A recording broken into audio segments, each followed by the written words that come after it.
So welcome back for our second lesson on selective breeding, and again, like the previous one, I've split this up into 3 sections to help chunk up the work and make it a bit easier for you to follow with the instructions in the PowerPoint and so forth. So the first thing you want to ask yourself is, what do we need to know about selective breeding? Well, selective breeding, how does it fit in with the topic? Well, selective breeding is effectively the same sort of thing as natural selection, but instead of the environment selecting which individuals live and die based on their characteristics, it's us. We have taken organisms from the wild, wolves, grasses, boar, whatever it may be, and we've selected individuals that we like, that have certain characteristics that we like, and bred them with similar individuals to basically change species over time. This is what selective breeding does, and in a minute I'll put up some examples of some quite unusual selective breeding where we've taken a wild species that looks very different to its modern sort of selectively bred examples. So the one you should hopefully be most aware of is where dogs come from. So every single dog, doesn't matter from the largest Great Dane to the smallest Chihuahua, are actually all the same species. They're all actually wolves. And what we've done is, with those wolves over thousands of years, we've selectively bred them for different physical and behavioural characteristics to create our modern dog breeds. That's a really, really good example of selective breeding. But it's not just dogs, we've done it with every kind of domesticated species you can imagine, both animal and plant. Even our crop plants are incredibly different to their wild relatives. You probably never really thought of wheat, for example, as a type of grass, and it is. We've selectively bred it from things called goat grass, which wouldn't yield you very much wheat, but we've bred them over thousands and thousands of years to create our modern varieties, which give us much more food.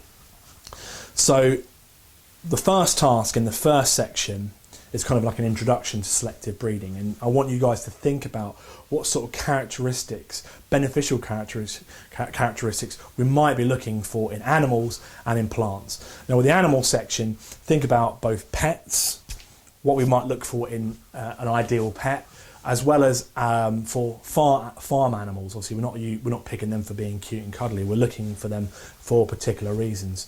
You know, think about, use examples in your head like pigs, cows, sheep, chickens, those sorts of things. What kind of characteristics would we be looking for to basically make the most money off them as a farmer? And likewise with the plants, think about both agricultural crops, but also plants we might want to have in our garden. You know, what might we be looking for there to help you fill out the mind maps on that, compare them with the answers I've given on the slide that follow. So that gives you a little bit of a basic introduction, and in a second I'll put up some examples of selective breeding to kind of give you a bit of a hook and a bit of a think on this one. So we'll move on to section 2. Okay. So actually, before I move on to section 2, there's one little bit I want to put in as a side that hopefully you might find interesting, is how important selective breeding has been for our human civilization. If you look at where the major civilization centres have developed on the planet, so like in the Middle East and Southern Europe, and in places like China and in South America, where major big civilizations have developed, they're all surrounded by species that have been selectively bred. Other areas where there aren't such good candidates for selective breeding, like in say Australia and parts of Africa, where the animals may be a bit too dangerous or aren't ideal for selecting for selective breeding, they weren't able to develop as big and massive civilizations. We just happen to be lucky in these areas that we had the right kind of species to selectively breed, and as a result we've been able to create a very consistent and reliable food source, which has enabled our populations to grow and become massive civilizations. So we really do rely on this process heavily, because all of our food has come from selectively bred species. If we were relying on wild species and their characteristics of food, you wouldn't get nearly as much yields. If you compared, you know, a wild boar to our pigs that we have now, pigs grow way faster. We've selectively bred them to grow really fast. They produce a lot more meat, a lot more fat, things that we want compared to the wild boar. Also, wild boars are really hairy. Do you want hairy bacon? I don't.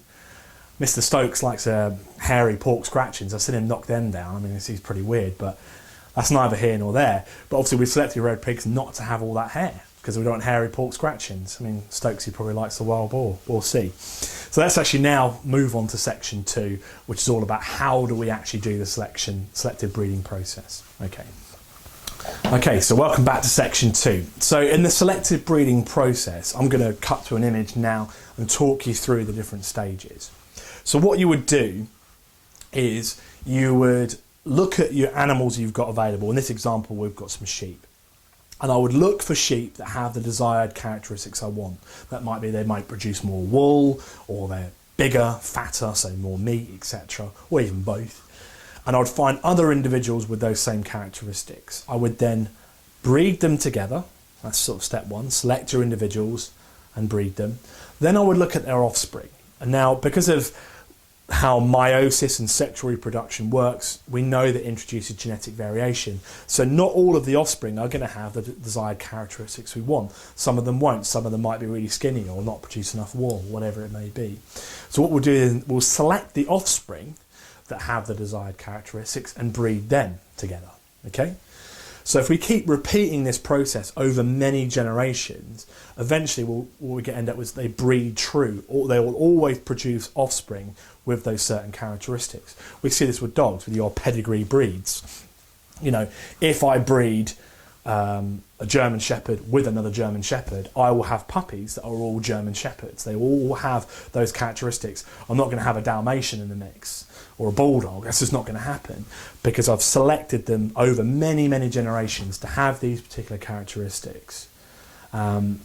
And that's how we end up with different species. So your task now is to use that information that I put on the PowerPoint in this video to breed your ultimate whatever you like. I've seen all kinds of random things over the years. People have selected bred sloths and all kinds of things. Whatever you fancy, whatever works for you, to help you learn this and apply this idea to any given example, because it could come up in the exam for anything. And as long as you remember the same steps, you'll get the marks. Let's move on to our third section now, which is all about the problems that we get with selective breeding. Okay. So in this section here, we've got to look at the problems that we get with selective breeding. Now I've put 3 questions at the start of this section that I want you to copy in your books, and then you're going to answer them, maybe using the information from this video, but also the information from the PowerPoint. So with selective breeding, we often end up with a lot of what's called inbreeding. Now inbreeding is where you are breeding relatives together. The reason that we have to do this in selective breeding is because we're looking for very particular characteristics. So it's likely that relatives are going to have those characteristics. And like I talked about in the process before, selecting offspring, breeding them together, we can end up with a lot of inbreeding going on. Now, inbreeding can be really problematic because it increases the chances of inheriting genetic disorders. Now, when we looked at the genetic disorders way back before Christmas, you should hopefully remember keywords like dominant and recessive. So a lot of genetic problems may be caused by recessive alleles. Now, in order to have that disease, because it's recessive, you need to have 2 copies of it, 2 copies of that recessive allele to have that disease. Now, that, as a result, often these kind of disease-causing alleles tend to be quite rare in the population, not very common. But if you start breeding relatives together, there is a much higher chance that offspring are going to inherit both of those recessive alleles, and therefore they're going to get those genetic health problems. There's lots of problems this causes with dogs because they've been so selectively bred and lots of inbreeding going on, which is causing all these kinds of issues. So bear that one in mind. Much more prone to genetic disorders, and also any potential changes in the environment, because you've now got much lower levels of genetic diversity. If there's a change in the environment, like climate change or a new disease coming in, it could wipe out all individuals because they're much more closely related. And I've put a slide in there about the Irish potato famine, which was devastating. It caused the total loss of 2 million people from Ireland. 1 million emigrated and 1 million died of starvation. And that was again through this selective breeding of potatoes, lack of genetic variation, and the whole crop was wiped out by a fungus. So pretty nasty. So once you've done that section there and answered those questions, move on to the plenary, and that's it. You've done. Make sure you submit the work to me online, either by email or by showing my homework. So this is Dr. P signing off for another week. Cheers.